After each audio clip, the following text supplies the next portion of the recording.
What is going on, guys? Hope you guys are doing well.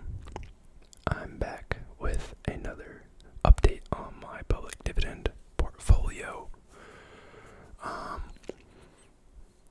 Hopefully you guys have been okay. I haven't made a video for a while, so hopefully everything is going smoothly for you guys. I've been good. It's just been busy. I'm gonna hop right into it, but before I go any further, just gonna make the typical disclaimer that none of this is financial advice or legal advice or tax advice. I'm not an advisor in any of those three categories. I'm not telling you to buy or sell any of these stocks. I'm not recommending them. Obviously, I have a beneficial ownership in them. And there's risks associated with it. I don't know what your risk profile is, so do your own research and consult a professional before you invest. Now, the portfolio is not doing too shabby, guys. We're not doing too bad right now.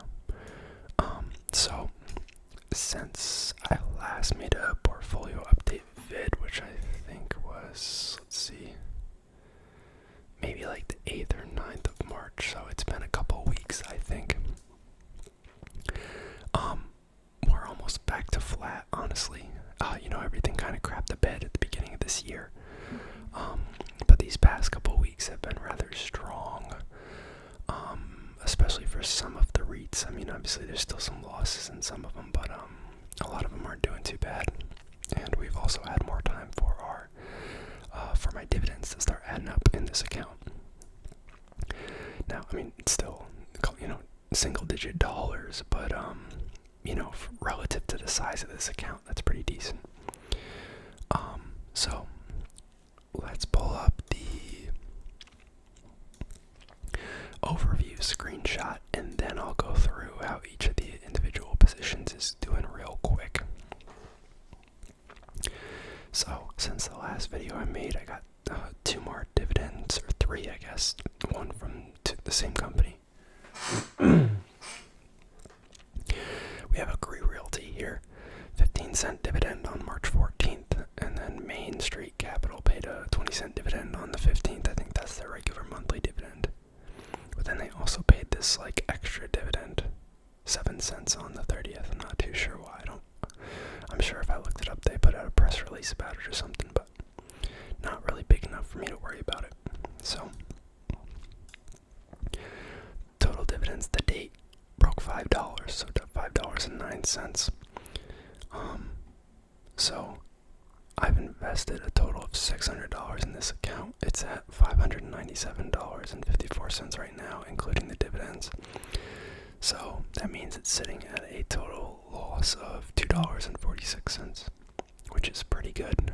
Non-weighted return, that's negative 0.41%, so literally extremely close to flat, about as flat as it's probably going to get.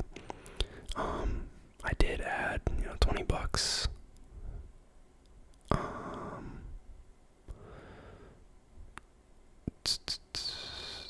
Did I do that math wrong again? I always, whenever I go and update this sheet, I feel like I always, it shouldn't change the math, but I always just label the last date wrong. But anyways, not too bad. So now if we look at the individual positions, Armada Hoffler, it had come back down last time we talked. This is our diversified REIT. They have some nice retail properties, some nice residential properties, some nice office properties, and the construction segment. They've always been kind of towards the top of our account in terms of percentage gain. So they're up 10.55% overall. Innovative industrial properties up 7.68%. You'll love to see that. That's definitely a more risky play. That could go downhill at any point, but very cool. That's the cannabis REIT. ELS. This is one of the newer pickups. It's up 4.65%. This, if you guys recall, I made a video on them.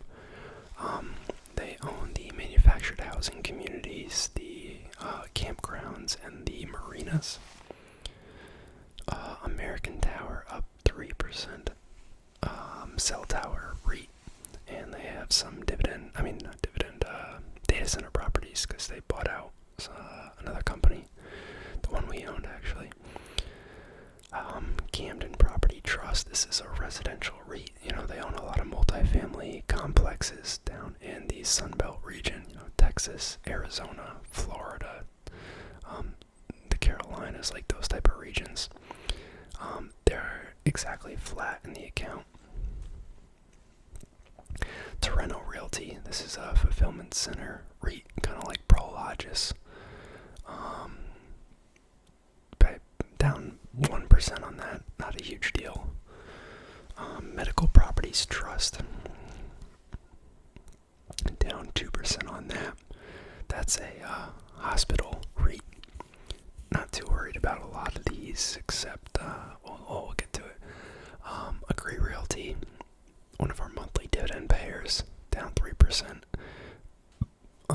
We've probably almost made back that $1.49 loss in dividends from them already. So, I'm not really concerned about that. They're a retail REIT, kind of similar to O Realty. Realty Income, I always call them O Realty because of the O'Reilly commercial. You guys know what I'm talking about. Main Street Capital, that's our BDC REIT. Well, it's a BDC traded as a REIT.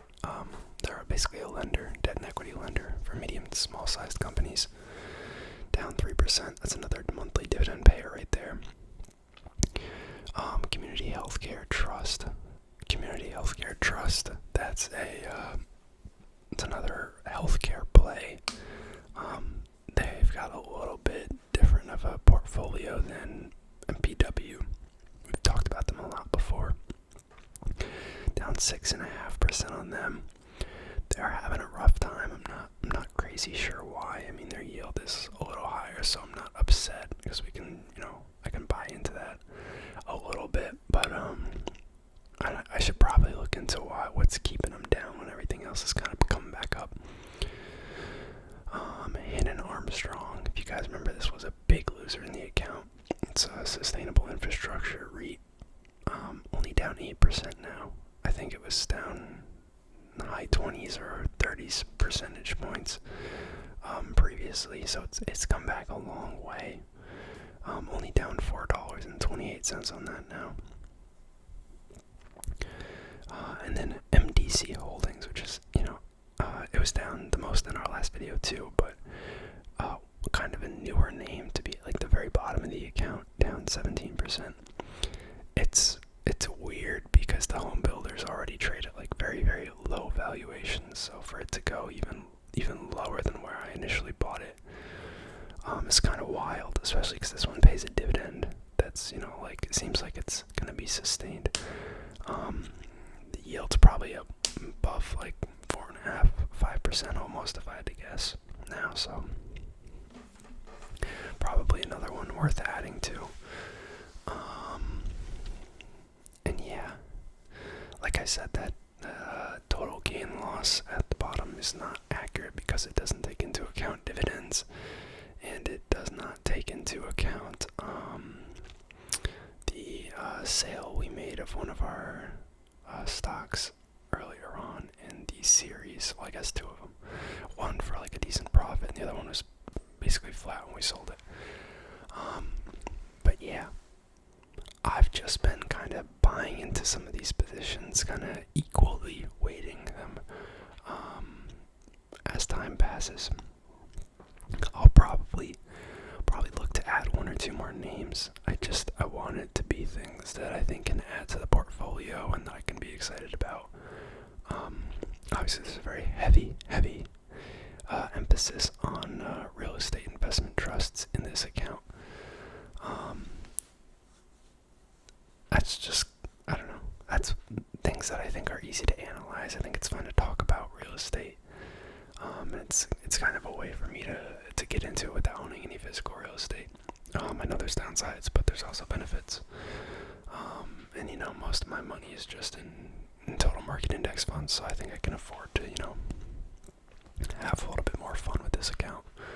But guys enjoyed the vid, and I'll see y'all next time. Peace.